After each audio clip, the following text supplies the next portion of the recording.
بيقول لك بقى، هو مين اللي دايما يقول لي ويعرفني منين؟ تعالى ونقول لك.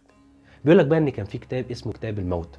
الكتاب ده كانوا بيستخدموه المصريين القدماء ان هم بيحطوه في المقابر مع المتوفي. الكتاب ده كان بيحتوي على نصوص وشعائر دينيه بتدل على ان المصري القديم كان بيحترم البيئه والنبات والحيوان. ومن اهم هذه النصوص كانوا بيقولوا: السلام عليك ايها الاله العظيم اله الحق، لقد جئت يا الهي خاضعا لاشهد جلالك، جئت يا الهي متحليا بالحق متخليا عن الباطل، فلم اظلم احدا ولم اسلك سبيل الضالين، ولم تدلني الشهوة فتمتد عيني لزوجة أحد، ولم تمتد يدي لمال غيري، لم أكن كاذبا ولم أسعى في الإيقاع بعبد عن سيدته، إني لم أسرق من المعابد خبزا ولم أرتكب الفحشاء ولم أدنس شيئا مقدسا ولم أغتصب مالا حراما ولم أنتهك حرمة الأموات، إني لم أبع قمحا بثمن فاحش ولم أغش في الكيل، أنا طاهر. بيقول لك بقى إن بيكرر الجملة دي 3 مرات: وما دمت بريئا من الإثم فاجعلني يا إلهي من الفائزين. ودي أهم بقى الشعائر الدينية اللي بتدل على احترام المصريين القدماء للبيئة.